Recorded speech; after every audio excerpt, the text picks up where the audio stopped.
Most people think like this. If a country's currency is weak, then the country itself is weak. In the West, this is what we're always told. Strong countries have strong currencies. But what if this isn't true? What if it's the complete opposite? What if keeping your currency weak is actually a conscious move, a strategy? China did exactly that. For years, it deliberately kept its currency low. Not because it was collapsing, but to gain power, and this move literally changed the global economy as we know it today. To understand how, we need to go back to the late 1970s. China had just come out of the chaos Mao had created. The economy was closed, people had no money, and the industry, well, it basically didn't exist. Then Deng Xiaoping came along, launched reforms in 1978, and opened the country to the world. Factories popped up in coastal cities, foreign investors were brought in, and the goal was clear and simple. We will industrialize very quickly. But as a country newly entering the global market, how do you sell your goods? By making them cheap. Really cheap. Just like some very popular apps nowadays. You know which ones I mean. The easiest way to do that was through the currency. When people hear exchange rate, reserves, their minds get tangled. But it's actually very simple. Let's say normally $1 equals 5 yuan. But as exports increase, the yuan would naturally appreciate, maybe to 4 yuan. That would make Chinese goods expensive abroad. China didn't want that. So what did they do? The central bank kept buying dollars and selling yuan. This deliberately kept the yuan weak.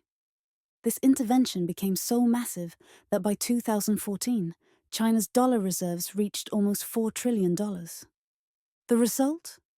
The yuan stayed low. Chinese goods stayed cheap. American homes filled with Chinese products. Think of it like this. Imagine Nike selling a $50 sneaker for $10 worldwide. You'd say they're losing profit. But long term, no competitors left. They own the market. China did exactly that. And it worked. From the 1980s to the early 2000s, factories in China multiplied like ants. Trade surpluses exploded. Western consumers loved the cheap prices and products. Walmart practically turned into a temple filled with Chinese goods. While Americans thought, we're winning, everything is so cheap. The one who actually took the game was China. The cheaper the yuan, the stronger the exports. And with the dollars China earned, it went and bought US bonds, financing America's debt. Crazy irony. Americans buy Chinese goods. China earns dollars. China buys America's debt.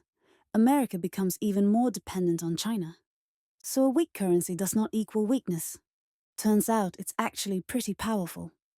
Thanks to this, China didn't just sell more goods. It built its industry, its infrastructure, and lifted millions out of poverty. In other words, it played the long game.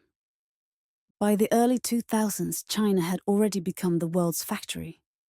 Its ports were the busiest, its cities were production hubs, and its workers could make anything. For the West, this was the miracle of globalization. For China, it was the plan worked.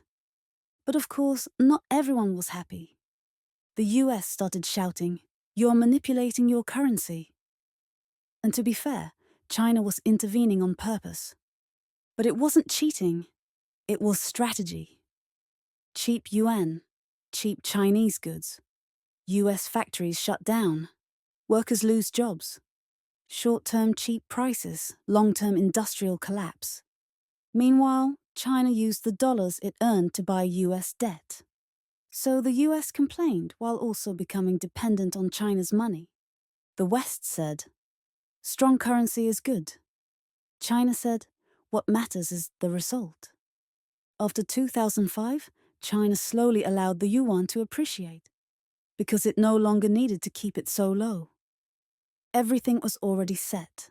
Factories, infrastructure, workforce, logistics. The weak currency had done its job. But China didn't close the strategy book. It just flipped to a new chapter. This time, it started making industries cheap. Steel, solar panels, electric cars. With government subsidies, they sell below cost. Their goal isn't profit, it's owning the market. Same logic. Lose today, win tomorrow. That's why today, the US, Europe, and Canada are placing tariffs on Chinese EVs and solar panels. They simply can't compete. And then there's the money part. China doesn't just want to sell goods anymore. It wants power through its currency too. It wants to buy oil in yuan, give Belt and Road loans in yuan, and develop the digital yuan. What's the dream?